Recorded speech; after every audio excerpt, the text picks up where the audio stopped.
কাইবর্গ পড়াবো।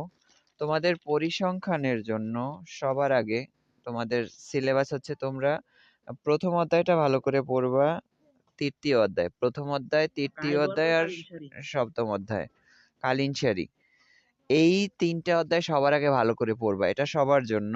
এই তিনটা অধ্যায় ভালো করে পড়বা। প্রথম অধ্যায়, তৃতীয় অধ্যায় আর হচ্ছে সপ্তম অধ্যায়। একটা হচ্ছে তোমার সম্ভাবনা, একটা হচ্ছে ওই যে ইয়েটা, ওই এটা ছিল হচ্ছে এটা নৌউন্নয়ন বিন্যাস, আর হচ্ছে কালিনশারি। এই তিনটা অধ্যায় ভালো করে পড়বা। এই তিনটা অধ্যায় পড়লে এখান থেকে কিন্তু 4টা প্রশ্ন কমন পড়ার সম্ভাবনা খুব বেশি। এই তিনটা অধ্যায় থেকে 4টা প্রশ্ন আসার সম্ভাবনা খুব বেশি। এই তিনটা ভালো করে কমপ্লিট করবা সবাই। তারপরে বাকি প্রশ্নগুলা এখান থেকে, এর মধ্যে আবার দেখা যায় যে গত ক্লাসে আমি যে ষষ্ঠ অধ্যায় পড়াইছিলাম ওখান থেকে একটা আসার সম্ভাবনা আছে। আজকে কাই বর্গ পড়াবো, পঞ্চম অধ্যায় শেষের দিকে কাই বর্গটা পড়াবো। কাই বর্গ থেকেও প্রতি বছর একটা একটা প্রশ্ন এখান থেকে আসেই। আর যারা অঙ্ক মানে ম্যাথ যদি একটু কম দিতে চাও তাদের জন্য অষ্টম অধ্যায়টা, 8 অধ্যায় থেকে কিন্তু একটা প্রশ্ন আসে। এটা হচ্ছে বাংলাদেশের সরকারি পরিসংখ্যান। যারা থিওরি দিতে চাও, ম্যাথ না দিয়ে থিওরি দিতে চাও, পুরোটাই থিওরি। ওখানে 3-4টা প্রশ্ন আছে, বিগত সালের 2-3টা প্রশ্ন তোমরা একটু দেখে যাইবা। ওগুলা ঘুরে ফিরে ওই প্রশ্ন 80 অধ্যায়টার মধ্যে গুরুত্বপূর্ণ 3-4টা প্রশ্ন ওইগুলোর মধ্যে থেকেই কিন্তু ঘুরে ফিরে আসে। তো আমরা আজকে একটু হুম, পঞ্চম অধ্যায়। আর তোমাদের কিন্তু ম্যাথ খুব কম আসবে, থিওরি কিন্তু বেশি আসবে। এটা কিন্তু আমি বারবার বলি, প্রত্যেকটা ক্লাস একই কথা বলি যে থিওরি ভালো করে পড়তে হবে। থিওরি থেকে কিন্তু আসবে 16 মার্কের, কিন্তু ম্যাথ তোমাদের আসবে না। তোমাদের প্রশ্ন কিন্তু থিওরি আসবে অনেক। কারণ তোমাদের দেখা যায় 16 মার্কের একটা প্রশ্নে দেখা যায় 8 মার্কই থাকবে থিওরি, আর বাকি 8 মার্ক হয়তো ম্যাথ দিতে পারে, বা 6 মার্ক ম্যাথ দিবে, 10 মার্ক থিওরি দিয়ে দিবে। থিওরি কিন্তু বেশি করে পড়তেই হবে, থিওরি থেকে আসবেই প্রশ্ন। তো আমি একটু কাই বর্গ থেকে একটা প্রশ্ন আসেই প্রতি বছর, আমরা একটু কাই বর্গতে চলে যাব। কাই বর্গের ভিতরে আমাদের 7-8টার মতো প্রশ্ন আছে, এগুলা থেকেই একটা না একটা প্রশ্ন কিন্তু চলেই আসে। 6 থেকে 7টার মতো প্রশ্ন আছে, এগুলা থেকে একটা না একটা প্রশ্ন কিন্তু এখান থেকে চলে আসে।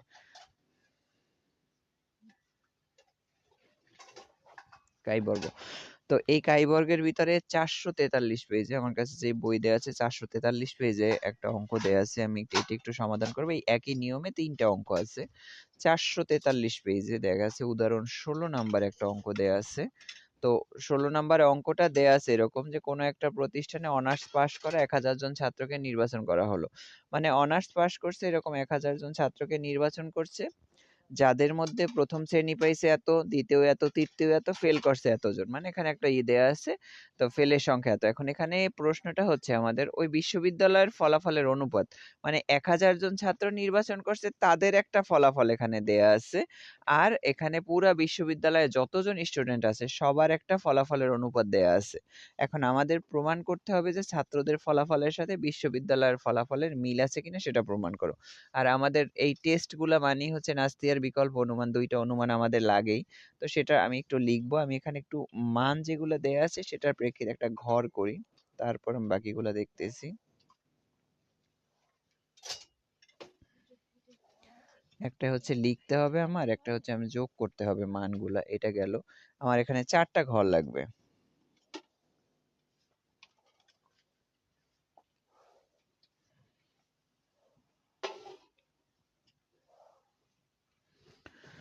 আমার এখানে ফলাফল দেয়া আছে, আমি একটু এটা লিখি যে এটা মানগুলা দেয়া আছে, সেই মানগুলো একটু এখানে লিখে নিই। ফলাফল দেয়া আছে আমার প্রথম শ্রেণী দেয়া আছে। কাই বর্গ থেকে কিন্তু একটা প্রশ্ন আসেই প্রতি বছর। তো একটু ভালো করে এখান থেকে কয়েকটা আছে, মানে নিয়মগুলো একই রকম, শুধু একটু আলাদা কিছু আছে।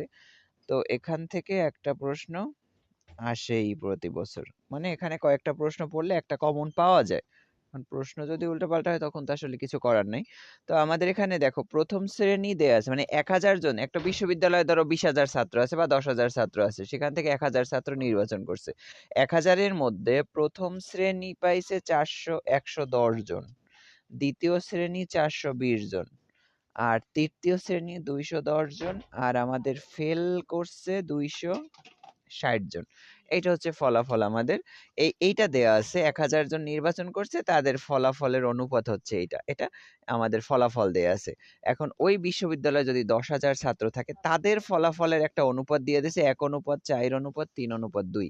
ওইটা হচ্ছে বিশ্ববিদ্যালয়ের ফলাফলের অনুপাত। মানে ১,০০০ জন ছাত্রের ফলাফল এইটা, আর বিশ্ববিদ্যালয়ের ফলাফলের একটা অনুপাত দিয়ে দিছে। এখন আমাদের এটা প্রমাণ করতে হবে যে নির্বাচিত যে ছাত্র যে কয়জন আছে, ওই ১,০০০ জন ছাত্রের যে ফলাফল যেটা আছে, এটার সাথে বিশ্ববিদ্যালয়ের যে ফলাফলের অনুপাত দিছে সেটার মিল আছে কিনা। মানে ছাত্রদের ফলাফল, নির্বাচিত ছাত্রদের ফলাফলের সাথে বিশ্ববিদ্যালয়ের ফলাফলের মিল আছে কিনা আমাদের সেটা পরীক্ষা করতে হবে। তো আমাদের নাস্তি অনুমানটা অবশ্যই মিল আছে, এটা দেখাবো আমরা। তাহলে আমরা এখানে লিখতে পারি যে এইচ নট, নাস্তি অনুমান এইচ নট। এটা হচ্ছে আমাদের ইয়েটা হচ্ছে নির্বাচিত ছাত্রদের ফলাফলের সাথে এখানে নাস্তি অনুমানটা লিখে নিবা এইচ নট, নির্বাচিত নির্বাচিত ছাত্রদের ফলাফলের সাথে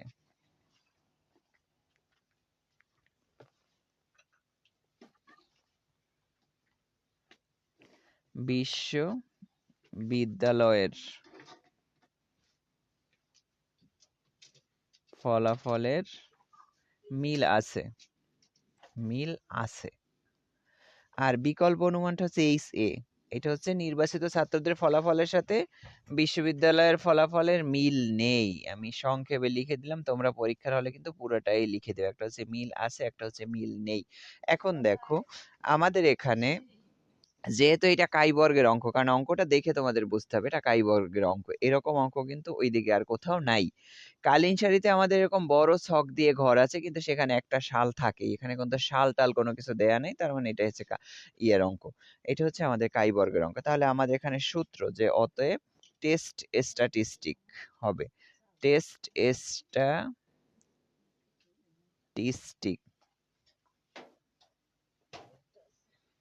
পরিসংখ্যানিক পরীক্ষা আর কি, টেস্ট স্ট্যাটিস্টিক হবে। আমাদের সূত্রটা আছে কাই স্কোয়ার, আর এই কাই স্কোয়ারটা হচ্ছে ছোট হাতের এক্সটাকে একটু টাইনা বড় করে দিলে সেটাই হচ্ছে কাই স্কোয়ার হয়ে যায়। আমাদের সূত্রটা আছে summation O minus E whole square by E, এটা হচ্ছে আমাদের সূত্র, O minus E whole square by E. এখন দেখো এই ও মানে হচ্ছে পর্যবেক্ষিত গণসংখ্যা, ই হচ্ছে প্রত্যাশিত গণসংখ্যা, এটা একটু তোমাদের মনে রাখতে হবে ইয়াটা নামটা। ওটা হচ্ছে পর্যবেক্ষিত গণসংখ্যা, আর ছোট হাতের ই এটার নাম হচ্ছে প্রত্যাশিত ভাই গণসংখ্যা। হ্যাঁ বলো। ভাই আপনি যে একটা সাজেশন দিছেন না, এই সাজেশনের সাথে তো আমরা যে রাইটারের বই নিছি না, নুর ইসলাম ও আবুল খায়ের, হুম, এটার লগে তো অনেকই মিলে না। অনেক মিলে না, হয়তো তাহলে বই নতুন করার জন্য হয়তো কোনো চেঞ্জ হতে পারে। এছাড়া তো আমার তো সাজেশনটা ওখান থেকেই করা, আর এটা মেলার তো কথা ওইগুলো থেকে। এখন নতুন বই করলেও তো পয়েন্ট নাম্বার তো মনে হয় ঠিকই থাকে না, এখন আপডেট বই না, করলে আপনি সেটার যেরকম সাথে। প্রথম অধ্যায় 1 2 3 দিয়ে করে দিয়েছেন সিরিয়াল, হ্যাঁ, কারণ হ্যাঁ হ্যাঁ। আমরা আমরা যে নতুন বই নিচ্ছি না ভাই, এটার ভিতরে হুম। আকাশ গুণ পার্থক্য মিলেই না কোনো কিছু। না এরকম তো হওয়ার কথা না, কি জানি, আচ্ছা, এটা তো আমি হওয়ার আপনার কথা না। পাড়ামো দেখেন, আচ্ছা আপনি একটু দেখেন তো। আচ্ছা। আমারটা মেলে, কিছু কিছু মেলে, শুধু পেজ গুলো মেলে না ভাইয়া, তাই না না, এটা একটু পেজ তো বেশি না করে। মিলতে পারে, ওইটা সমস্যা নাই রে ভাই। আমারটা হচ্ছে জানুয়ারি 2025 লাস্ট মুদ্রণ যেটা। হয়তো নতুন বইয়ে পেজ টেজ বাড়াইছে বা অধ্যায় এদিক ওদিক করছে কিনা সেটা তো জানি না আমার না না কাছে। ভাই, আমি এটা অধ্যায় ভাই সপ্তম অধ্যায় এই যে সংস্করণ না? যেমন এই সামগ্রিক যোগানেরটা মিলাইলাম, হুম, তো এটা তো সেম, মানে মিলে না। আপনি যেরকম দিয়েছেন সামগ্রিক চাহিদা এবং যোগান, আচ্ছা দুইটা দিয়ে গেলাম, কিন্তু এভাবে মিলে না। সামগ্রিক চাহিদা রেখা কোন দিকে, এইগুলাই মানে আলাদা আলাদা সব প্রশ্ন। আচ্ছা তুমি আমারে দিও, আমি দেখবো না। আচ্ছা, তো আমাদের কোথায় এখানে এটাই দিছে সপ্তম ওটা সংস্করণ? হচ্ছে পর্যবেক্ষিত গণসংখ্যা, আর ই হচ্ছে প্রত্যাশিত গণসংখ্যা। আর এই ওটা সবসময় দেয়া থাকবে, এটা মনে রাখবা, ও দেয়া থাকবে, ই আমাদের নির্ণয় করতে হবে। আর এই প্রশ্নে যেই মানগুলা দেয়া থাকে এইটা হচ্ছে সবসময় ও এর মান। আমাদের এখানে লিখবো, এটা আমরা লিখে দেবো ঘরে, পর্যবেক্ষিত গণসংখ্যা, পর্যবেক্ষিত গণসংখ্যা। এটা হচ্ছে ও, ও হচ্ছে পর্যবেক্ষিত গণসংখ্যা, আর ই হচ্ছে প্রত্যাশিত গণসংখ্যা। আমাদের এখানে ই এর একটা সূত্র আছে, প্রশ্নে যেই মানটা দেয়া থাকবে সেইটা হচ্ছে ও এর মান। আর যেই মানটা আমাদের ই এর মানটা আমাদের বের করতে হবে। ই এর মানের সূত্রটা হচ্ছে এই ই হচ্ছে প্রত্যাশিত গণসংখ্যা। প্রত্যাশিত গণসংখ্যা। সূত্রটা হচ্ছে সামেশন ও ইনটু পি।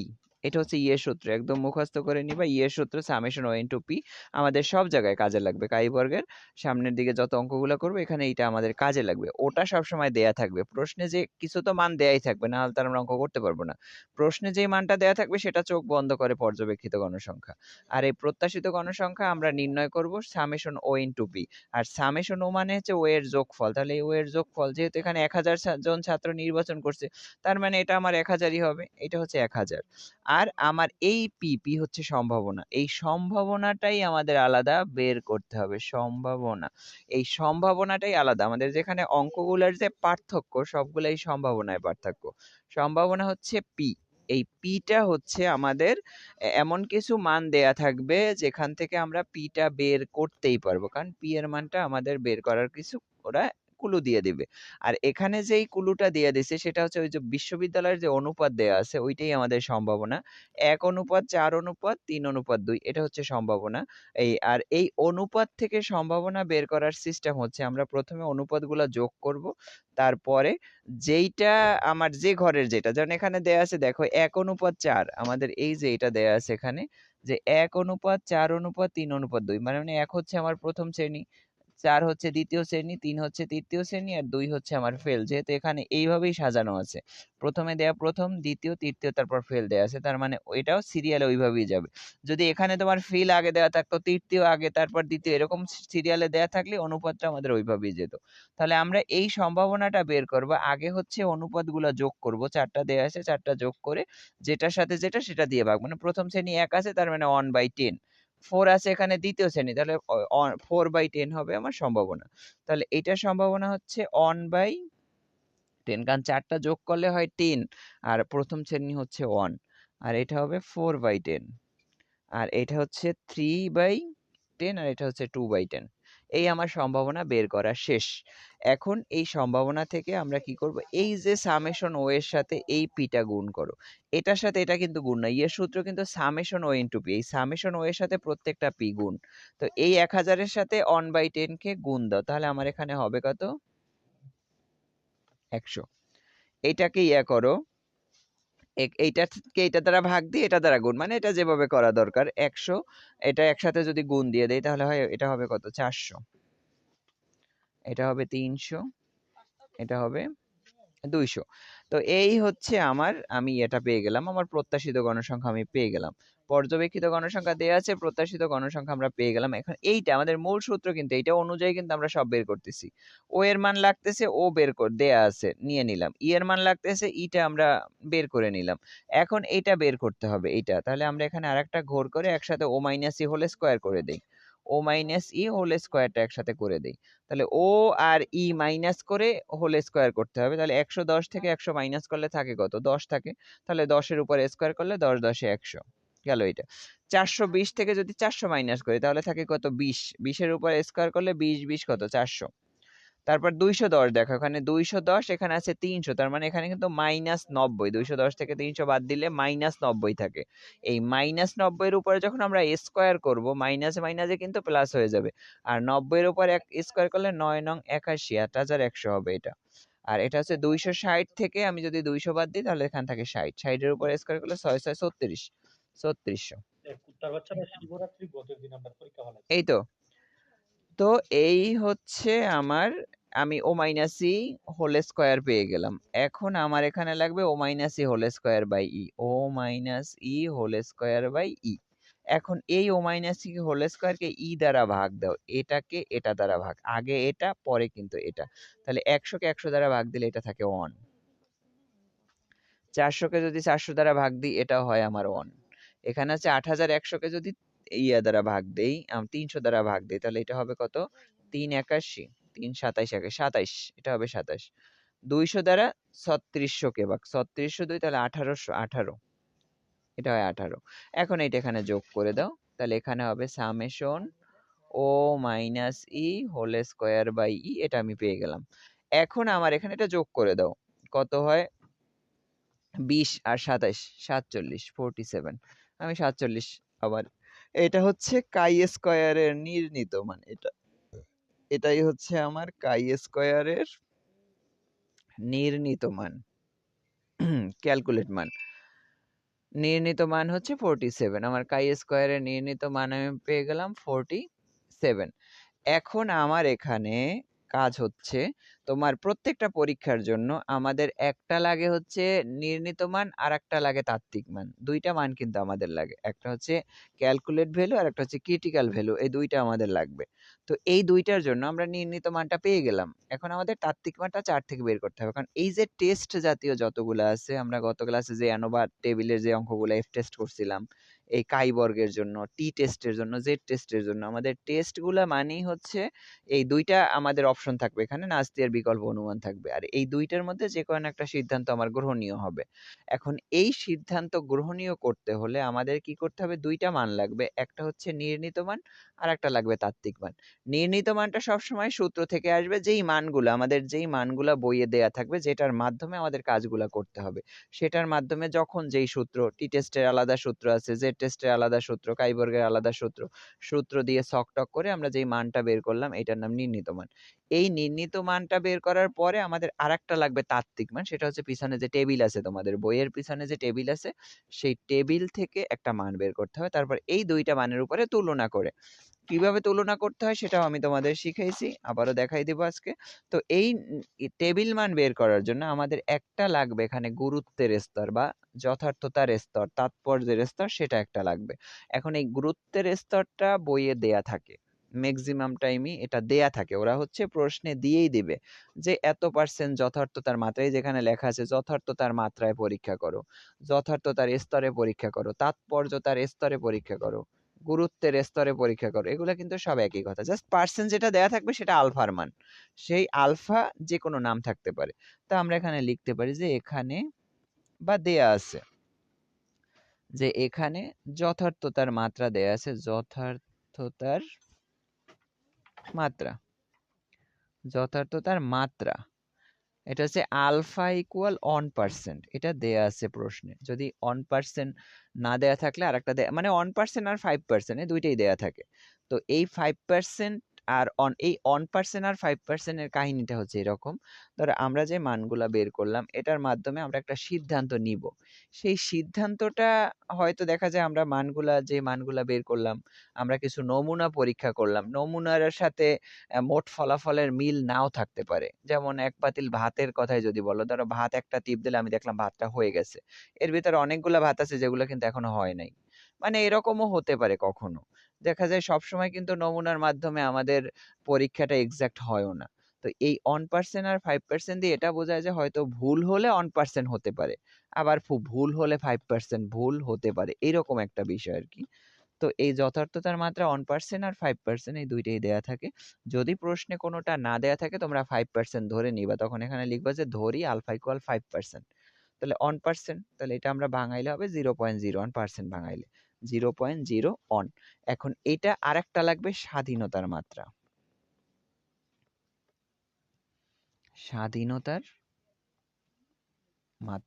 স্বাধীনতার মাত্রার সূত্র হচ্ছে v ইকুয়াল n-1 এটা হচ্ছে স্বাধীনতার মাত্রার সূত্র v ইকুয়াল n-1 আমার এখানে n হচ্ছে 4 মানে 4টা ঘর আছে এখানে ওই যে 4টা প্রথম দ্বিতীয় তৃতীয় আর ফেলে 4টা দেয়া আছে ঘর এই 4 হচ্ছে আমার n এর মান তাহলে 4-1 এটা হবে 3 এখন কাই বর্গের চার্টে চলে যাও বইয়ের পিছনে যে কাই বর্গের চার্ট আছে সেই চার্টে চলে যাও তোমরা একদম পরীক্ষার জন্য ফ্রেশ কপি দেখে আগেই ফটোকপি করে রেখে দিবা তোমাদের কাছে এই চার্টটা দেখো এই যে 656 পেজে টেবিল 8 এই লেখাই আছে এখানে দেখো এই যে কাই স্কয়ার ডিস্ট্রিবিউশন এখানে কিন্তু লেখাই আছে কাই স্কয়ার এটা হচ্ছে আমাদের কাই বর্গের চার্ট এই চার্ট থেকে আমরা এই যে রো থেকে নিব আমাদের এই যে দেখো এখানে কিন্তু ওই গুরুত্বের স্তরটা আমরা যেভাবে ভাঙাইছি সেভাবেই দেয়া থাকে আর এই দিকে সব স্বাধীনতার মাত্রা ওই দেখো ভি লেখা আছে কিন্তু এই ভি লেখা আছে এখানে তোমরা বই বের করে এটা দেখে নাও এই যে এখানে ভি অনেকগুলো লেখা আছে তো আমার এখানে গুরুত্বের স্তর হচ্ছে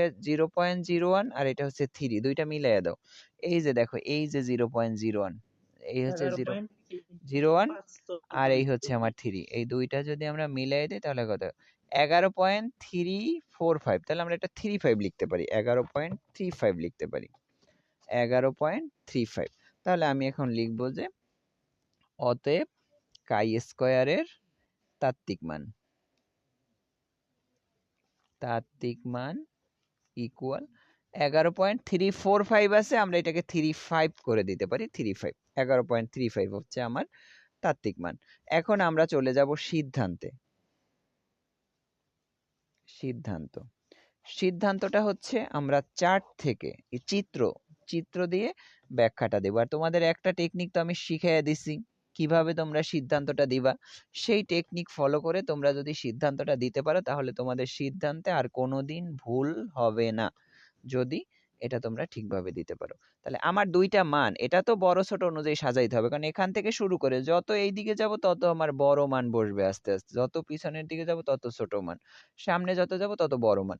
তাহলে আমার এইটা হচ্ছে, একটা হচ্ছে 11.35 আর একটা হচ্ছে 47, তাহলে 11 থেকে 47 বড়, তাই 11 হবে পিছনে, এখানে হবে 11.35, এখানে হবে আমার 47, 47। এটা হচ্ছে আগে বড় ছোট অনুযায়ী মানটা বসাই নিবা, তারপর দেখবা কোনটা তাত্ত্বিক মান আর কোনটা নির্ণীত মান। আগে বড় ছোট অনুযায়ী মানটা বসাইতে হবে। তাহলে আমার এটা হচ্ছে নির্ণীত মান, এটা হচ্ছে তাত্ত্বিক মান। আমি তোমাদের যে সূত্রটা শিখাই দিয়েছিলাম গ্রহণীয় ধরার জন্য, সেটা হচ্ছে যদি তোমার নির্ণীত মান আর জিরো দুইটা কাছাকাছি থাকে, সেটা এই পাশে থাকুক এই পাশে থাকুক যেখানে থাকুক, জিরো আর নির্ণীত মান একসাথে যদি থাকে তখন বলা হয় এস নট গ্রহণীয়। কিন্তু আমাদের এই অঙ্কে দেখো জিরো রয়েছে এই মাথায়, তাত্ত্বিক মানে এই ইয়াটা নির্ণীত মান এই মাথায়, তাত্ত্বিক মান কিন্তু মাঝখানে চলে আসছে, মানে জিরো আর নির্ণীত মানটা কিন্তু ভাগ হয়ে গেছে, মাঝখানে তাত্ত্বিক মান চলে আসছে। দুইটা কি কাছাকাছি আছে? দুইটা কিন্তু কাছাকাছি নাই। তার মানে এটা আমরা লিখতে পারি ইস নট বর্জনীয়। যদি দুইটা কাছাকাছি থাকে ইস নট গ্রহণীয়, না থাকলে ইস নট বর্জনীয়। তাহলে এখানে লিখে দেওয়া, অতএব ইস নট বর্জনীয়, ইস নট বর্জনীয়। এখন তুমি তোমার সূত্র দ্বারা ইস নট বর্জনীয় এটা তুমি লিখে দিলা। এখন একটু সাজায় লেখো এটা কেন বর্জনীয় হইলো, সেই ব্যাখ্যাটা এভাবে দিতে হবে। আমি যেই সূত্রটা তোমাদের সাজাই দিছি এটা জাস্ট তোমাদের মনে রাখার জন্য, এটা কিন্তু কেনর বিশ্লেষণটা কিন্তু না, এটা জাস্ট তোমরা সহজভাবে মনে রাখবা সেজন্য শিখাই দিছি যে দুইটা কাছে থাকলে গ্রহণীয়, দুইটা কাছে না থাকলে বর্জনীয়। কিন্তু এটা তোমাদের সাজাইয়া কেনটা লিখতে হবে, কেন এটা বর্জনীয় হইলো সেটা এখানে বুঝাই লিখে দিতে হবে। যদি তোমরা এটুকু লিখে দাও তাহলেও হবে, জাস্ট 1 মার্ক হয়তো কমও দিতে পারে। তো যদি সাজায় লিখতে পারো তোমাদের সেই 1 মার্ক আর কম দিবে না। তবে আমাদের উচিত হচ্ছে সাজায় লেখাটা, কিন্তু যদি মনে করো পেঁচাই ফেলার সম্ভাবনা আছে তাহলে দরকার নাই লেখার। তো আমাদের সাজায় লেখার সিস্টেমটা হচ্ছে যে আমাদের নির্ণীত মানটা তাত্ত্বিক মান অপেক্ষা বড়, যেহেতু নির্ণীত মানটা এদিকে আছে, এটা তো আমরা দেখতেই পারতেছি দুইটার মধ্যে নির্ণীত মানটা বড়, তাহলে আমরা সেটাই একটু সাজায় লিখবো। এটা তো আমরা লিখেই দিলাম ইস নট বর্জনীয়, এটা তো আমরা বুঝেই গেলাম যে এটা বর্জনীয় হবে। এখন কেন হইলো সেটা আমরা এখানে দেখতেই পারতেছি যে নির্ণীত মান তাত্ত্বিক মান অপেক্ষা বড়, তাহলে সেটাই এখন এখানে একটু লিখে দাও যে যেহেতু কাই স্কয়ারের নির্ণীত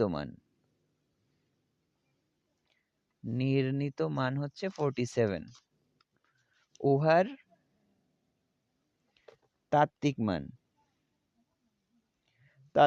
কত? 11.35 অপেক্ষা নির্ণীত মানটা বড়, মানে তাত্ত্বিক মানের সাথে নির্ণীত মানের তুলনা করতে হবে, নির্ণীত মান তাত্ত্বিক মান অপেক্ষা বড়, অতএব ইজ নট বর্জনীয়। অথবা এভাবেও লিখতে পারো যে তাত্ত্বিক মান নির্ণীত মান অপেক্ষা ছোট, অতএব বর্জনীয়। মানে এটা যেভাবেই সাজাই লেখো, বড় ছোট যেভাবেই লেখো না কেন এটা কোনো সমস্যা না, জাস্ট একটু বোঝায় লিখলেই হবে। যে এখানে যেহেতু তাত্ত্বিক মান ছোট তোমরা দেখতে পারতো, তাহলে এটা লিখলে এখন নির্ণীত মান অপেক্ষা তাত্ত্বিক মান ছোট, অথবা তাত্ত্বিক মান অপেক্ষা নির্ণীত মান বড়, যেভাবে লেখো সেভাবেই হয়ে যাবে। আর এটা তো আমরা লিখে দিলাম ইজ নট বর্জনীয়। তো এই হচ্ছে আমার সিদ্ধান্ত, এই কিন্তু শেষ। এখন এস নট যেহেতু বর্জনীয় হইলো, তাহলে আমাদের গ্রহণযোগ্য হবে কোনটা, অর্থাৎ আমাদের ফলাফল কোনটা, মূল ফলাফলটা তো আমাদের লাগবে। এখন এই মূল ফলাফলটার জন্য আমরা একটু এস নটে চলে যাই। এইস নটটা বর্জনীয়, তার মানে এটা বাদ, আমাদের গ্রহণযোগ্য হবে এইটা। মানে এইস নট যদি গ্রহণীয় হয় তাহলে এইটা ঠিক আছে, আমাদের এখানে যে লেখাটা সেটা আমরা লিখে দিব। কিন্তু এইস নট বর্জনীয় হইলে এইস এর লেখাটা লিখতে হবে, ওখানে লিখে দিবা যে অর্থাৎ নির্বাচিত ছাত্রদের ফলাফলের সাথে বিশ্ববিদ্যালয়ের ফলাফলের মিল নেই, এইটা এখানে লিখে দাও যে অর্থাৎ নির্বাচিত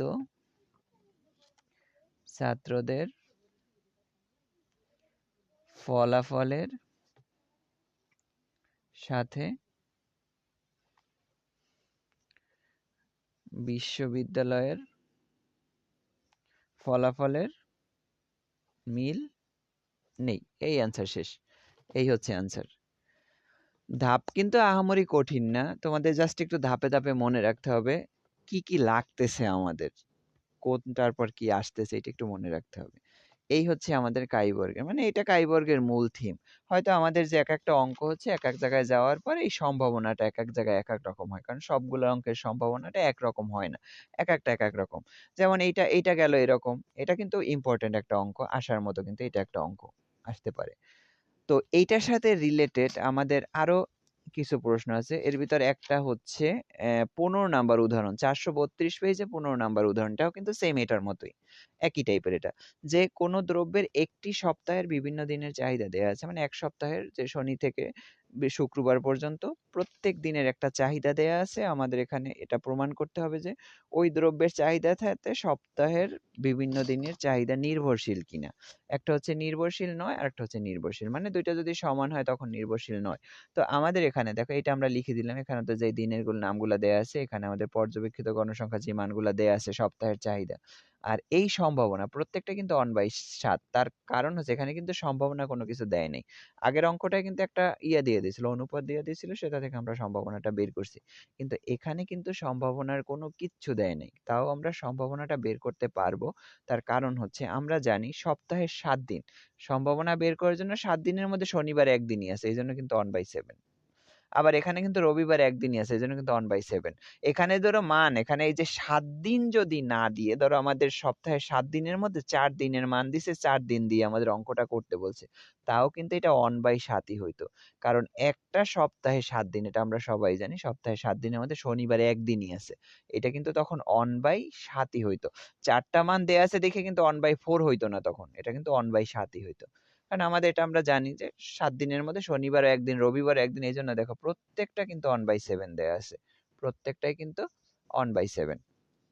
এই তো এইটা গেল একটা, একই রকম সেম একই রকম বাকিগুলা। আর একটা অঙ্ক হচ্ছে এই যে এই একটা অঙ্ক আছে আমাদের, এটাও এই যে 19 নাম্বার উদাহরণ, 15, 16 আর 19, এই তিনটে হচ্ছে একই স্টাইলের অঙ্ক। যে একটি ছক্কাকে 150 বার নিক্ষেপ করা হলো, একটা ছক্কাকে নিক্ষেপ করছে 150 বার। সেখানে এখানে আমাদের বিভিন্ন রকমের ইয়ে দিয়ে দিয়েছে, 1 উঠছে 19 বার, 2 উঠছে এত, 3 উঠছে এতবার। তো এইটা হচ্ছে আমার পর্যবেক্ষিত গণসংখ্যা, এই যে এটা। তো আমার এখানে প্রত্যাশিত গণসংখ্যা লাগবে, আর সেটার জন্য আমার পি এর মান লাগবে। দেখো এই যে সম্ভাবনা লাগবে, সম্ভাবনা কিন্তু প্রত্যেকটা আমার 1/6, 1/6, 1/6, 1/6, প্রত্যেকটাই কিন্তু আমার 1/6 দেয়া আছে। তার কারণ হচ্ছে একটা ছক্কায় পিঠ 6টা, 6টার ভিতরে এক কিন্তু একবারই উঠতে পারে। একটা ছক্কা যদি আমি একবার নিক্ষেপ করি, ছক্কার পিঠ 6টা, এক উঠতে পারে একবার, তাহলে 6 ভাগের 1 ভাগ আমার এক ওঠার সম্ভাবনা। এটা 1/6, 2ও আছে একবার, 3ও আছে একবার, এই জন্য প্রত্যেকটাই কিন্তু 1/6 করে সম্ভাবনা। এই তিনটে একটু করবে এখান থেকে। আর তিনটের মধ্যে সব এইটা হচ্ছে বেশি ইম্পর্টেন্ট, যেটা আমি করালাম এটা ইম্পর্টেন্ট, এটা হচ্ছে আসার মতো। আর তোমাদের এখানে আরো অঙ্ক আছে, মানে কাই বর্গের মধ্যে আরো অনেকগুলো অঙ্ক আছে যেগুলো ইম্পর্টেন্ট। তার ভিতরে একটা অঙ্ক আছে ছেলে মেয়ের অঙ্ক, যেটা তোমাদের টেস্টে না ইন কোর্সে আসছিল, ওই ছেলে মেয়ের অঙ্কটা। এই অঙ্কটা আসে, যদি গতবার এই ইয়ের অঙ্কটা না এসে থাকে ছেলে মেয়ের অঙ্কটা, তাহলে তোমাদের এটা এইবার আসার সম্ভাবনা অনেক বেশি। উদাহরণ 18 নাম্বার, 436 পেজে, খুব ভালো করে এটা করে যাইবা। 436 পৃষ্ঠায় উদাহরণ 18 নম্বর, যে 5টা ছেলে মেয়ে বিশিষ্ট 320টা পরিবারের একটা জরিপ করা হলো। মানে এমন 320টা পরিবারের উপরে জরিপ করছে যেখানে 5টা ছেলে মেয়ে আছে, মানে 5-এর কমও না 5-এর বেশি, মানে ছেলে আর মেয়ে মিলাইয়া 5টাই হবে, কমও হবে না বেশিও হবে না। এরকম 320টা পরিবারের উপরে তারা হচ্ছে একটা জরিপ করছে। সেটার আমাদের এখানে কিছু মান দেয়া আছে। আমাদের প্রশ্নটা হচ্ছে ছেলে ও মেয়ে শিশু হওয়ার সম্ভাবনা সমান কিনা সেটা পরীক্ষা করো। মানে ধরো 5টা ছেলে মেয়ে যদি থাকে, তাহলে এমন কিছু পরিবার থাকবে যেখানে শিশু তো থাকবেই। ধরো 320টা পরিবারের মধ্যে কম হইলেও তোমার অনেকগুলো পরিবার থাকবে যেখানে বাচ্চা বাচ্চা পোলাপান আছে। এখন বাচ্চা ছেলে আর বাচ্চা মেয়ে সমান কিনা সেটা আমাদের পরীক্ষা করতে হবে। এটা হচ্ছে আমাদের প্রশ্ন। তো আমাদের এখানে নাস্তিয়ার বিকল্প অনুমান লাগবে, এইচ নট, এইচ এ। আজকে তো মনে হয় কামরুল নাই, অনুপ ইয়া করে দিও, ক্লাসটা শেষ হয়ে যাবে হয়তো, মানে কিছুক্ষণের মধ্যে তুমি লিংক দিয়ে দিও শেষ হইলে আবার। আচ্ছা, আচ্ছা তো এইচ নট হচ্ছে আমাদের যে ছেলে মেয়ে শিশু হওয়ার সম্ভাবনা সমান, ছেলে ও মেয়ে শিশু হওয়ার সম্ভাবনা সমান। আর এইচ এটা হচ্ছে ছেলে ও মেয়ে শিশু হওয়ার সম্ভাবনা সমান নয়। এই তো নাস্তির বিকল্প না, একটা সমান নয়, দুইটার মধ্যে আমাদের যে কোনো একটা ফলাফল আসবে, আর সেই ফলাফলটা আসবে আমাদের ওই নির্ণীত মান আর ইয়ার ভিতরে। তো এখানে আমাদের কাই স্কয়ার, যেহেতু এটা হচ্ছে আমাদের কাই বর্গের সূত্র, উপরে সূত্রটা লেখা লাগতো, লেখা হয় নাই সূত্রটা। আচ্ছা, এখানে হচ্ছে যে অতএব টেস্ট স্ট্যাটিস্টিক হবে কাই স্কয়ার ইকুয়াল, আমাদের সূত্রই একটাই, summation O minus E whole square by E. এই সূত্র আমার কিন্তু কাই বর্গের একটাই সূত্র, তুমি যেখানেই যাও কাই বর্গের সূত্রই একটাই। এখন এখানে আমরা ইয়েটা বের করব, ফলাফলটা বের করব।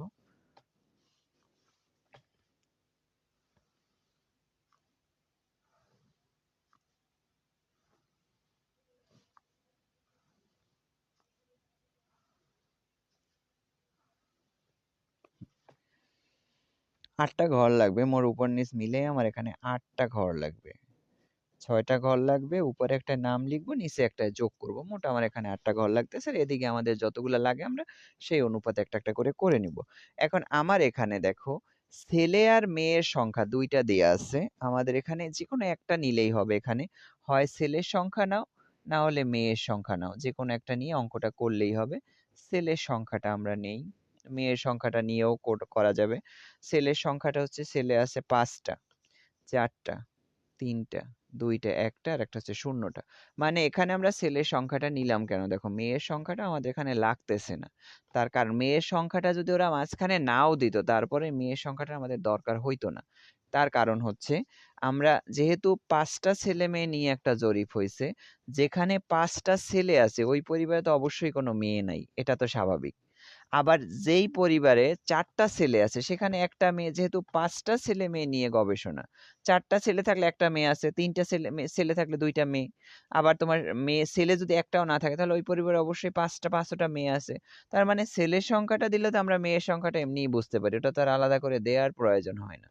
তো এই জন্য শুধু ছেলের সংখ্যাটা, তোমরা চাইলে এখানে মেয়ের সংখ্যাটা নিয়েও করতে পারো। তো ছেলের সংখ্যা দেয়া আছে, এখানে একটা দেয়া আছে পরিবারের সংখ্যা। আমরা এখানে এটা পরিবারের সংখ্যা না লিখে এটা আমরা পর্যবেক্ষিত গণসংখ্যা লিখব। পর্যবেক্ষিত গণসংখ্যা, পর্যবেক্ষিত গণসংখ্যা হচ্ছে ও, ও হচ্ছে আমার পর্যবেক্ষিত গণসংখ্যা। তাহলে এখানে যে মানগুলো দেয়া আছে আমার 18, এটা সিরিয়াল বাই সিরিয়াল লিখতে হবে। 56, 110, 88, 40, 8, এটা দেয়া আছে আমার। এটা হচ্ছে পর্যবেক্ষিত গণসংখ্যা। আমার এখানে একটা লাগবে হচ্ছে প্রত্যাশিত গণসংখ্যা, সেটার জন্য আমার একটা সম্ভাবনা বের করতে হবে। আমার এখানে সম্ভাবনার আমি একটা ঘর রাখি, এখানে আমি প্রত্যাশিত গণসংখ্যাটা বের করব। আমার এখানে মোট ঘর লাগবে, এদিকে কয়টা, 1 2 3 6টা ঘর লাগে আর কি। এখানে এখানে একটা আমি 6টা ঘর একসাথে করে দিই। এখানে হচ্ছে প্রত্যাশিত গণসংখ্যা, প্রত্যাশিত গণসংখ্যা, প্রত্যাশিত গণসংখ্যা হচ্ছে এর সূত্র হচ্ছে সামেশন ও ইনটু পি। এই পি হচ্ছে সম্ভাবনা, এখানে আমরা সম্ভাবনাটা বের করব, সম্ভাবনা। এই সম্ভাবনা বের করার জন্য আমার এখানে সম্ভাবনার সূত্র লাগবে। সেই দ্বিপদী বিন্যাস যখন করাইছিলাম সেখানে একটা সম্ভাবনা অপেক্ষক করছিলাম, সেটার মাধ্যমে করতে হবে। তার কারণ হচ্ছে আমাদের এখানে ছেলে মেয়ে নিয়ে গবেষণা করছে, বা যদি ছেলে মেয়ে নিয়ে গবেষণা করা হয়, কারণ একটা পরিবারে যদি ছেলে অথবা মেয়ে, মানে একটা পরিবারে যদি সন্তান হয় তাহলে আমরা বুঝি যে হয় ছেলে হবে না হলে মেয়ে হবে। যে একটার সংখ্যা যদি 2 হয়, যেমন একটা পরিবারে যদি হয় ছেলেও হতে পারে মেয়েও হতে পারে, এটা হচ্ছে আমাদের সম্ভাবনা। তো এরকম যদি 2 থাকে নমুনার আকার, সেটার জন্য আমাদের এখানে দ্বিপদী বিন্যাসের সম্ভাবনা অপেক্ষকটা ব্যবহার করতে হয়। তাহলে এটার সূত্রটা হচ্ছে px ইকুয়াল, আমাদের সূত্র হচ্ছে n cx, p এর পাওয়ার x আর q এর পাওয়ার n মাইনাস x, এটা হচ্ছে আমার সূত্র। এই ছেলেমেয়ের অঙ্কটায় আমার এখানে দ্বিপদী বিন্যাসের সম্ভাবনা অপেক্ষক কাজে লাগাতে হবে। এছাড়া আরো একটা অঙ্ক আছে দেখো পিছনে, এটা হচ্ছে উদাহরণ 17। এখানে 5টি মুদ্রাকে 320 বার নিক্ষেপ করা হয়েছে। এই যে 5টা মুদ্রার কথা বলা হয়েছে, এই মুদ্রারও কিন্তু 2টা পিঠ। এখানে মুদ্রারও কিন্তু নমুনার আকার 2। এজন্য এই মুদ্রার অঙ্কটায়ও কিন্তু আমাদের এই দ্বিপদী বিন্যাসের সম্ভাবনা অপেক্ষকটা বের করতে হবে। যেমন 5টা ছেলেমেয়ের কথা যদি বলে বা 5টা মুদ্রার কথা যদি বলে, তখন আমাদের এখানে দ্বিপদী বিন্যাসের সম্ভাবনা অপেক্ষক দিয়ে অঙ্কটা করতে হবে। তো এইটা আমাদের করব, আমরা এখন এই সম্ভাবনা অপেক্ষকটা বের করব। এখানে সামেশন ও হচ্ছে আমার 320, যেহেতু 320টা পরিবার নিয়ে গবেষণা করছে, 320। তো এই মানগুলা কিন্তু প্রত্যেকটা আমার কাছে জানা আছে। তার কারণ এই n এর মান হচ্ছে 5, কারণ 5টা ছেলে মেয়ে যেহেতু, তার মানে n এর মান হচ্ছে 5। আর x এর মান হচ্ছে এইটা। বারবার এই x এর মানগুলা দিয়ে আমাদের ক্যালকুলেশন করতে হবে। p এর মান 0.5, কারণ ছেলে হওয়ার আমরা যেহেতু এখানে ছেলে সংখ্যাটা ধরছি, একটা পরিবারে যদি ছেলে হয়, ছেলে হওয়ার সফলতা কতটুকু? 0.5। কারণ হয় ছেলে হবে, না হলে মেয়ে হবে, এটাই তো আমাদের ধারণা। তাহলে ছেলে হওয়ার সম্ভাবনাও 0.5, মেয়ে হওয়ার সম্ভাবনাও 0.5। কারণ আমরা কিন্তু হওয়ার আগে বলতে পারি না যেটা ছেলে হবে নাকি মেয়ে। আমি কিন্তু জোর দিয়েও বলতে পারি না যে ছেলেই হবে, মেয়েও হতে পারে। আবার জোর দিয়ে এটা বলতে পারি না। যেটা আমরা জোর দিয়ে বলতে পারবো সেটার সম্ভাবনা হচ্ছে 1। কিন্তু এটা কখনোই হয় না। যেটার সম্ভাবনা যেটাই থাকে সেটাই কখনো তুমি জোর দিতে পারবে না। কারণ জোর দেওয়া সম্ভবই না। কারণ আমাদের মধ্যে কনফিউশন একটা কিন্তু থাকেই। তো সেটার জন্য ছেলে হওয়ার সম্ভাবনাও 0.5, আবার মেয়ে হওয়ার সম্ভাবনাও 0.5। এজন্য এই P এর মান 0.5, Q এর মান 0.5। এগুলা তোমাদের একটু মনে রাখতে হবে। আর এই হিসাবটা রাফ করে মানটা এখানে বসাই দেওয়া। ধরো এটা যদি আমি রাফ করি, ধরো আমি এখানে আলাদা একটা পেজ নিয়ে, এটা তোমরা হচ্ছে একদম খাতার পিছনে রাফ করে মানগুলো এখানে এসে বসাই দিও। এখানে আলাদা করে হিসাব করো। n এর মান কত? 5। 5c। আমার x এর মান কত? x এর মান হচ্ছে 5। তাহলে 5c 5। p এর মান কত? 0.5। আমাদের সূত্রটা কি ছিল? ncx, p এর পাওয়ার x আর q এর পাওয়ার n মাইনাস x, এইটাই তো আমার সূত্র। তাহলে n এর মান 5, c তো c এর জায়গায়, x এর মান 5। এই p এর মান কত? 0.5। p এর পাওয়ার আছে কি x, x এর মান কত? 5। আবার q এর মান কত? 0.5। এটার n মাইনাস x, n এর মানও 5 মাইনাস x এর মানও 5। এখন এটা আলাদা আলাদা করে ক্যালকুলেশন করো।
এই তো। তো এখন এটাকে আমরা আলাদা, আলাদা ক্যালকুলেশন করব। দেখো 5C5 এটা হচ্ছে 5 শিফট ভাগ। এই যে সিটা বের করতে হয় শিফট আর ভাগ দিয়ে। এটা সম্ভাবনার মধ্যে বের করে আসছো। 5 শিফট ভাগ 5 এভাবে দিলে মানটা বের হয়ে যাবে। আর এই উপরেরটা নিচেরটা যদি মিলে যায় এটা ক্যালকুলেটরে আর প্রেস করা লাগে না। কারণ উপরেরটা নিচেরটা যদি মিলে যায় এটার মান সবসময় অনই হবে। গেল এইটা। এই যে 0.5 এটা হচ্ছে গুণ। মানে ৩ টা আলাদা, আলাদা বের করে গুণ দিতে হবে। 0.5 এর পাওয়ার 5 দাও। তাহলে যেই মানটা আসবে সেটা হচ্ছে আমাদের এখানে দিতে হবে। তাহলে 0.5 এর পাওয়ার দিয়ে দাও 0.5 এটার পাওয়ার হচ্ছে 5 এই যে 0.5 এই যে মাছের কাঁটার মতো এটা দিয়ে তো পাওয়ার দেয় 5 দিয়ে দেয় একসাথে মান বের হয়ে যাবে এটা 0.03125 আমার এখানে মানটা আসছে কত 0.03125 তারপর এখানে দেখো 5 0.5 5 মাইনাস 5 তাহলে হয় কত 0 তাহলে 0.5 এর উপর পাওয়ার যদি 0 দেই এটা মান সব সময় অন কোনো কিছুর পাওয়ার 0 থাকলে এটা মান হয় অন তাহলে এটা গুণ দিলে আমার এইটাই হচ্ছে রেজাল্ট এইটা এখন ওখানে যে লিখে দেব মানে এটা হচ্ছে রাফ করে বের করে এখানে যে জাস্ট রেজাল্টটা বসাই দেবা 0.03125 এটা গেল এরকম তারপরে আমাদের এখানে হচ্ছে এইটা আমরা 4 বসাবো মানে এখানে কিন্তু n এর মান p এর মান q এর মান সবগুলো এক শুধু বারবার x এর মানটা আমার চেঞ্জ হবে x এর মানটা বারবার চেঞ্জ হবে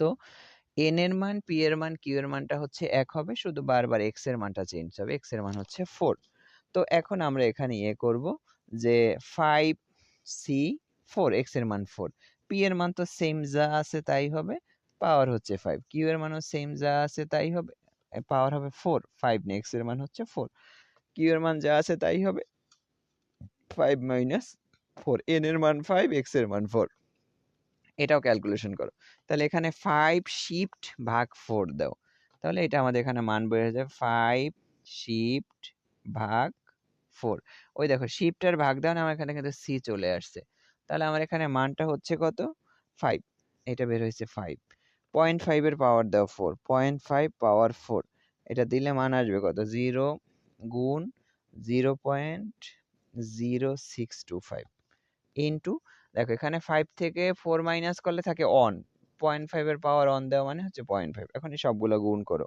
গুণ 0.5 গুণ 5 সবগুলো গুণ করলে হয় কত 0.0152625 তাহলে আমাদের পুরোটা গুণ করলে রেজাল্ট হয় 15625 তাহলে এটা হবে 0.15625 এই তারপর হচ্ছে আমরা এইটা ক্যালকুলেশন করব 3 দিয়ে এটা ক্যালকুলেশন করো সেম ভাবে যে 5c3 0.5 p এর মান তো যেটা আছে সেটাই 0.5 এর পাওয়ার 3 আর 0.5 এখানেও 0 পয়েন্টের পাওয়ার হচ্ছে n মাইনাস x n এর মান তো 5 আর x এর মান হচ্ছে 3 মানে আমাদের n p q এর মানটা সেমই থাকবে বারবার শুধু x এর মানটা চেঞ্জ হবে তাহলে এখানে বের করো 5 শিফট ভাগ 3 মান কত আসছে 10 আসছে 10 ইনটু 0.5 এর পাওয়ার দাও 3 0.5 পাওয়ার 3 দিলে আসে কত 0.125 ইনটু এখানে দেখো 5 থেকে 3 বাদ দিলে থাকে 2 তাহলে 0.5 এর পাওয়ার দাও 2 0.5 পাওয়ার 2 এটা হয় কত 0.25 এখন এই তিনটা গুণ দাও 0.25 গুণ 0.125 গুণ 10 সবগুলো একসাথে গুণ দিলে 0.3125 তাহলে আমার এই মানটা বের হয়ে গেছে কত 0.3125 এই হচ্ছে আমার মান তিনটা মান বের করা হয়ে গেছে বাকি তিনটা মান বের করা লাগে না যদি বের করতে চাও তাহলে এখানে 2 মানে x এর মানটা 2 বসায় ক্যালকুলেশন করো x এর মানটা 1 বসায় ক্যালকুলেশন করো x এর মান 0 বসায় ক্যালকুলেশন করলে একই মান আসবে আর এই নিচের তিনটা মানে উপরের তিনটা বের করলে এটা আবার এই উপর দিকে এরকম ভাবে যেরকম গেছে এটা একদম নিচের দিকে লিখে দাও এটা যেটা বেড়েছে কত 0.3125 তাহলে আমাদের এই মানটাও বের হবে 0.3125 এই 2 নাম্বার মানটা এখানে বসবে মানে 1 নাম্বার আর 6 নাম্বার 2 নাম্বার আর 5 নাম্বার 3 নাম্বার 4 নাম্বার এগুলো একই মান আসে তোমরা ক্যালকুলেশন করে দেখতে পারো এগুলো কিন্তু একই মান আসবে তাহলে এইটা হবে হচ্ছে আমার 0.03125 মানে এই 1 এর সাথে 6 এর মিল আবার এই যে 2 এর সাথে 4 এর মিল এই 5 এর মিল আর 3 এর সাথে 4 এর মিল এই দুইটা এগুলো ক্যালকুলেশন করলে একই মান আসবে কারণ আমাদের ওইভাবে এভাবেই সেট করা কারণ দেখো আমরা এখানে ছেলের সংখ্যাটা ধরছি তুমি যদি মেয়ের সংখ্যাটা ধরো এটা ধরবা 0 তখন এইটা হবে অন, এটা হবে 2 3 4 5 সেই মানই কিন্তু চলে আসবে তোমার। তুমি এখানে ছেলের সংখ্যাটা ধরো আর মেয়ের সংখ্যাটা ধরো, এটা মান কিন্তু একই আসে এই মানগুলা।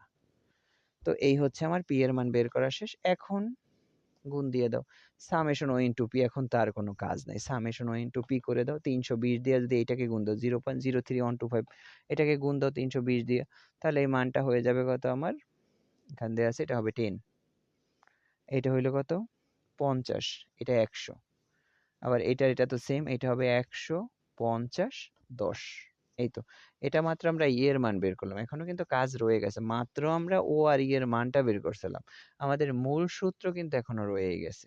তাহলে এখন এইটা বের করো, ও মাইনাস ই হোল স্কোয়ার করে দাও, ও আর ই হোল স্কোয়ার 18 মাইনাস 10 8, 8 8 কত 64, 56 মাইনাস 50 6 6 36, 110 100, তাহলে এটা হবে কত 10 10 100, এখানে 88 মাইনাস 100, দেখো এইটা আবার সিরিয়াল এভাবে লিখতে যাও না, এটা কিন্তু মিল হবে না, এইটুকু আমাদের মিল আছে, এটা কিন্তু আবার এই তিনটা বের করে আবার সিরিয়াল এই তিনটা আবার লিখে দিও না, তখন কিন্তু হবে না, কারণ এখানে কিন্তু ও এর মানগুলো কিন্তু প্রত্যেকটা আলাদা, ই এর মানটা আমাদের এভাবে হলে ও এর মান কিন্তু সবগুলো আলাদা আলাদা, এই মানটা কিন্তু আবার এক হবে না। তাহলে আমাদের এখন আমরা ইয়ে করব, এখানে এই 88 থেকে 100 মাইনাস করলে থাকে কত -12, তাহলে মাইনাসের উপর স্কয়ার করলে তো প্লাস হয়ে যাবে 144, 12 12, 40 থেকে 50 বিয়োগ করলে -10, তাহলে প্লাস 100, 8 10 -2 প্লাস 4, এই তো ও মাইনাস এ হোল স্কয়ার আমার বের করা শেষ। এখন এখানে ও মাইনাস এ হোল স্কয়ারকে ই দ্বারা ভাগ দিয়ে দাও, O minus A whole square by 64 কে 10 দ্বারা ভাগ দিলে 6.4, 36 ভাগ 50, দেখো আগে 36 পরে কিন্তু 50, আগে কিন্তু ও মাইনাস এ হোল স্কয়ার পরে কিন্তু 64 ভাগ 10 দাও 6.4, তাহলে 36 ভাগ 50, 36 হচ্ছে ছোট ভাগ 50 কিন্তু বড়, তার মানে এই মানটা কিন্তু আমার 0 পয়েন্ট আসবে, এটা আসছে 0.72, 100 ভাগ 100, তার মানে এটা হবে অন, 144 ভাগ 100 1.44, 100 ভাগ 50, দেখো এটা হচ্ছে 100 দিয়ে 50 কে 50 দ্বারা 100 কে ভাগ দিলে এটা হবে 2, আর 4 ভাগ কিন্তু 10, এটাও কিন্তু পয়েন্ট চলে আসবে, কারণ 4 হচ্ছে ছোট 10 হচ্ছে বড়, এটা হবে কত 0 পয়েন্ট তোমার 0.4 হবে, এটা 0.4। এই তো আমার এটা বের করা শেষ। এখন এখানে আছে summation O minus A whole square by E, এখন বাকি কাজ তো ওই আগের মতোই। তো এখন এগুলো যদি সবগুলো যোগ করি আমার এটা মানটা হয় কত 11.96, আমার মানটা আসে হচ্ছে 11.96। তো এটা হচ্ছে আমরা নির্ণীত মানটা বের করলাম। এখন আমরা চলে যাব তাত্ত্বিক মানে, তাহলে এটা হচ্ছে কাই স্কোয়ারের নির্ণীত মান, অতএব কাই স্কোয়ারের নির্ণীত মান হচ্ছে 11.96, কাই স্কোয়ারের নির্ণীত মান পেলাম আমরা 11.96। তো এখন আমরা চলে যাব হচ্ছে তাত্ত্বিক মানে, এখানে হচ্ছে গুরুত্বের স্তরটা দেওয়া নাই, দেখো কোথাও কিন্তু আমাদের গুরুত্বের স্তরটা দেয়া নাই, তার মানে হচ্ছে আমরা এখানে ধরে নিব, তাহলে আমি এখানে লিখতে পারি যে ধরি গুরুত্বের স্তর, এই অঙ্কটায় গুরুত্বের স্তরটা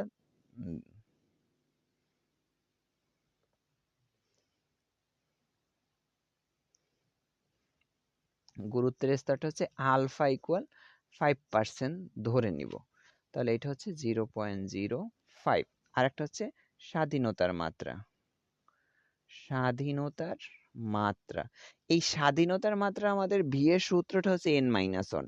এখন এই অঙ্কটা আমরা যদি n-1টা লিখতে চাই তাহলে আমাদের সূত্রটা একটু প্যাচ লাগে যায়, কারণ আমাদের এখানে n এর মান 5, কিন্তু এই স্বাধীনতার মাত্রাটা দিতে হয় আমাদের এখানে যে কয়টা ঘর হয় ওই ঘর থেকে অন মাইনাস করতে হয়, তো আমার এখানে ঘর কিন্তু 6টা, আমরা যদি এখানে সূত্রটা n-1 লিখতে চাই, কারণ আমরা এখানে n এর মান কিন্তু 5 দিয়ে কাজ করছি, কারণ 5টা ছেলে মেয়ে যেতে, এই জন্য n এর মান 5, কিন্তু এই স্বাধীনতার মাত্রাটা হচ্ছে আমাদের এই ঘর অনুযায়ী হয়, এই জন্য এখানে আমরা স্বাধীনতার মাত্রার কোনো সূত্র লিখবো না, সরাসরি 6 - 1 = 5 এটা লিখে দিব, কারণ এখানে আমার ঘর কিন্তু 6টা, 5টা ছেলে মেয়ের মধ্যে এক জায়গায় কিন্তু যেখানে ছেলে নাই একটাও, সেটাও কিন্তু একটা ঘর হয়ে গেছে, তার মানে একটা পরিবার আছে যেখানে 5টাই মেয়ে, কোনো ছেলে নাই, এটাও কিন্তু একটার মধ্যে পড়ে গেছে। তো আমরা যখন ক্যালকুলেশন করি এই শূন্যটা তো তখন ধরা হয় না, কারণ 5টা ছেলে মেয়ে n এর মান 5 ধরে করি, কিন্তু যখন আমরা এই স্বাধীনতার মাত্রাটা বের করতে যাই তখনই আমাদের এটা একটু কাজে লাগে, কারণ এখানে ঘর আছে আমার 6টা, তো এই স্বাধীনতার মাত্রা সবসময় ঘর অনুপাতে হয়, তো আমাদের অঙ্ক আমরা যতগুলা করি ওই ঘর আর n এর মানটা মিলে যায়, এই জন্য আমাদের এই কাহিনীটা হয় না, কিন্তু এই একটা অঙ্কে ঘরের সাথে n এর মানটা মিলতেছে না, যার কারণে এটা একটু এভাবে লিখতে হয়। তো এটা গেল। এখন আমরা হচ্ছে এখন এটা বের করে ফেলো। তোমাদের তো চার্ট দেখাই দিলাম। 0.05 কিন্তু রোয়ে নিবা 0.05 আর কলামে নিবা 5। তাহলে দেখবা কাই স্কয়ারের তাত্ত্বিক মানটা তোমরা পেয়ে যাইবা। কাই স্কয়ারের তাত্ত্বিক মান কিন্তু পেয়ে যাইবা। তাত্ত্বিক মানটা এখানে দেয়া আছে, বের করা আছে 11.07। এটা কিন্তু ওখানে দেয়া আছে 11.07, তোমরা ওখান থেকে বের করে নিবা। তো এখন আমরা এখানে তাত্ত্বিক মানও পেয়ে গেলাম, নির্ণীত মানও পেয়ে গেলাম। দুইটা মানই কিন্তু 11 পয়েন্ট হয়ে গেছে, কাছাকাছি হয়ে গেছে। তো এখন আমরা চলে যাব সিদ্ধান্তে। আমার মূলই তো সিদ্ধান্ত, কারণ সিদ্ধান্তের উপরেই তোমাদের রেজাল্টটা চলে আসবে। সিদ্ধান্ত দিবা, চিত্র দিয়ে দাও, তাহলে তোমাদের জন্য এটা দিতে সুবিধা হবে। তো সিদ্ধান্ত 0, এদিকে হচ্ছে প্লাস আলফা, এদিকে হচ্ছে মাইনাস আলফা, মান বসাই দাও। দুইটাই আমার প্লাস মান, দুইটা আমার প্লাসের পাশেই বলবে। একটা হচ্ছে 11.07, 11.07, আর একটা মান হচ্ছে আমার 11.96, 11.96। তাহলে একটা হচ্ছে 07, একটা হচ্ছে 96। এখন দেখো এই দুইটা মানের মধ্যে এইটা কিন্তু নির্ণীত মান, এটা কিন্তু তাত্ত্বিক মান। এখানেও কিন্তু সেম কাজটাই হয়েছে। দেখো নির্ণীত মান আর 0 দুইটা কিন্তু কাছাকাছি নাই, দুইটা কিন্তু দুই পাশে। নির্ণীত মান আর 0-র উপরে কিন্তু কম্পেয়ার সবসময়। যেহেতু নির্ণীত মান আর 0 দুইটা যেহেতু একসাথে নাই, তাহলে আমরা এটা লিখতে পারি এখানে, অতএব H0 বর্জনীয়। এখন কেন বর্জনীয় হইল সেটা একটু এক্সপ্লেন করে দাও, তাহলেই হয়ে গেছে। তাহলে এখানে নির্ণীত মানটা কি, তাত্ত্বিক মান অপেক্ষা বড়, অথবা তাত্ত্বিক মান নির্ণীত মান অপেক্ষা ছোট, যেভাবে লিখো একই কথা। তাহলে আমি এখানে লিখতে পারি যে যেহেতু কাই স্কয়ারের নির্ণীত মান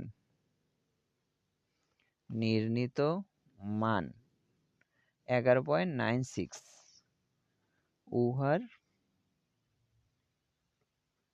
তাত্ত্বিক মান 11.07 অপেক্ষা, নির্ণীত মানটা তাত্ত্বিক মান অপেক্ষা বড়, অতএব S0 বর্জনীয়।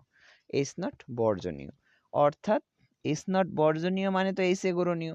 আর এটা ছিল কি, ছেলে মেয়ে শিশু হওয়ার সম্ভাবনা সমান নয়। আমাদের S0টা বাদ গেলে আমাদের S পড়ে থাকে, এটা লিখে দেবা।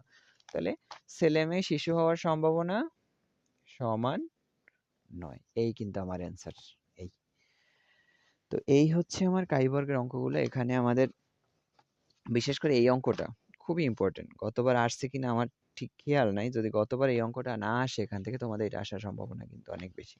আসতে পারে এখান থেকে এই অঙ্কটা। এটা গেল একটা। তারপরে এখানে আর দুইটা অঙ্ক আছে, আমি একটু দেখাই দিই। একই টাইপের অঙ্ক তো, ছোট ছোট অঙ্ক দুইটা, আমি একটু দেখাই দিই এখান থেকে, তাহলে কাই বর্গের চ্যাপ্টারটা শেষ হবে। এখানে একটা প্রশ্ন দেয়া আছে, দেখো 438 পেজে, খুবই ইম্পর্টেন্ট প্রশ্ন। এটাও ছোট একটা অঙ্ক কাই বর্গের মধ্যে। 438 পেজে উদাহরণ 20। একটা মুদ্রা 200 বার টস করে দেখা গেল। এখানে কিন্তু একটা মুদ্রার কথা বলা হয়েছে। একটু আগে আমরা যে অঙ্কটা করলাম এটা ছিল 5টা ছেলে মেয়ে, অথবা ওখানে লেখা ছিল 5টা মুদ্রা, যেটার পিছনে যে অঙ্কটা আছে 5টা মুদ্রা দেয়া আছে।